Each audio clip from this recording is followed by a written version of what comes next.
100 বছরের পুরাতন চেকাটি মহাশ্মশানের বেহাল দশা, চরম সমস্যায় এলাকাবাসী। উত্তর 24 পরগনার গাইঘাটা ব্লকের ডুমা গ্রাম পঞ্চায়েতের অন্তর্গত চেকাটি মহাশ্মশানের বেহাল অবস্থাকে কেন্দ্র করে চরম দুর্ভোগে পড়েছেন এলাকার বাসিন্দারা। স্থানীয় সূত্রে জানা গেছে, প্রায় 100 বছরের পুরনো এই মহাশ্মশানে আশেপাশের অন্তত 5 থেকে 6টি গ্রামের মানুষ মৃতদেহ দাহ করতে আসেন, কিন্তু দীর্ঘদিন ধরে রক্ষণাবেক্ষণের অভাবে শ্মশানটি কার্যত ব্যবহারের অযোগ্য হয়ে পড়েছে। স্থানীয় বাসিন্দাদের অভিযোগ, পরিচর্যার অভাবে অনেক সময় দাহ কাজ সম্পূর্ণ না করে মানুষজন ফিরে যেতে বাধ্য হন। ফলে আটপোড়া দেহাংশের সার্মীয়দের মুখে করে আশেপাশের এলাকায় ছড়িয়ে পড়ছে, যা চরম অস্বাস্থ্যকর পরিস্থিতির সৃষ্টি করছে। এছাড়াও শ্মশান চত্বরে কোনো পাঁচিল না থাকায় দাহের আবর্জনা পাশের খালে গিয়ে পড়ছে। এতে খালে নোংরা আবর্জনার স্তূপ তৈরি হচ্ছে এবং তার জেরে আশেপাশের বাড়ির বাসিন্দাদের নানান সমস্যার মুখে পড়তে হচ্ছে বলে অভিযোগ। এই পরিস্থিতিতে ক্ষোভ প্রকাশ করে স্থানীয়দের দাবি, অবিলম্বে প্রশাসনকে বিষয়টিতে হস্তক্ষেপ করতে হবে। হয় শ্মশানের দ্রুত সংস্কার ও উন্নয়ন করা হোক, নতুবা জনস্বার্থে শ্মশানটি বন্ধ করে দেওয়া হোক, এমনটাই দাবি এলাকাবাসীর। এটা পুরনো শ্মশান বলতে 100 বছর আগের। হ্যাঁ, এখানে আমার দিদিমা থাকতো, আমার মা থাকতো, আমরা থাকতাম, আমাদের বাড়ি ওখানে ছিল। তখন এই এলাকায় কোনো বাড়িঘর ছিল না।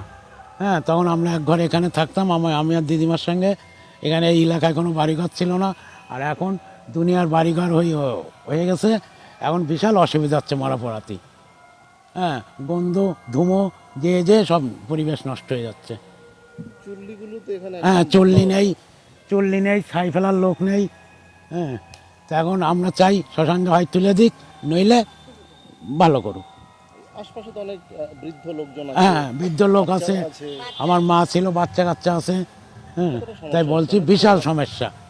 হ্যাঁ হ্যাঁ, আগে ফাঁকা ছিল, আগে কোনো ব্যাপার ছিল না। আগে এইসব বাড়িঘরটার কিছু ছিল না, ও পাশে কোনো বাড়িঘরটা ছিল না। কত লোক এখানে আসে? এখানে ডুমো শরীরপুরির মরা সবই আসতো আগে এখানে। এখন সব বনগা, গোবরডাঙ্গা, গাইঘাটায় ওই সব জায়গায় নিয়ে যায়। এখানে চুল্লি ফুল্লি নেই বলে আসে না। বর্ষাকালে মোটে আসে না। হ্যাঁ, মাঝে মধ্যে আসে। ওই যার হয়তো বাবা মারা গেছে, যার হয়তো মা মারা গেছে, হয়তো না মানে হয়তো বলে গেছে যে আমার ওখানে নিয়ে, ওই সেইভাবেই আসে। তা আমার নাম নীতিশিরা। এটা 100 বছর আগের পুরনো, আর এটার নাম চেকাটি মহাশ্মশান। অতএব এই শ্মশানটা রক্ষণাবেক্ষণের জন্য পুরোটাই একদম বেহাল অবস্থা, যার কারণে এখানে মানুষ পোড়ালে রাত্রেবেলা আসে, হাফ পোড়া করে ফেলে দিয়ে যায়। সেটা কুকুর নিয়ে এর বাড়িতে ওর বাড়িতে উঠে যায়।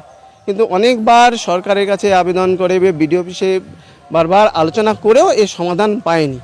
কারণ নাকি শুনেছি এটা কোনো রেজিস্ট্রেশন নেই, এর কোনো ডকুমেন্টস নেই। এই কারণে এই শ্মশানটাকে রক্ষণাবেক্ষণ হয় না। আমরা চাইছি যে শ্মশানটা হয় উন্নত হোক, যে যেমন গাইঘাটা আছে, গোবরডাঙ্গা আছে, বনগা আছে, এই ডেভেলপ হোক, না এটাকে পুরোপুরি বন্ধ করে দেওয়া হোক। আমরা এটা চাইছি। কতগুলো গ্রামের মানুষ এর উপর নির্ভরশীল ছিল? আগে অনেক জায়গা ছিল, যেমন ডুমা, ঝিকড়া, চাঁদপাড়া, ঢাকুরিয়া। এখন এখানকার যাদের এখন প্রত্যেকটা মানুষেরই সার্টিফিকেট দরকার। অতএব এখানকার সার্টিফিকেট কতটা ভ্যালু আছে আমারও ঠিক জানা নেই।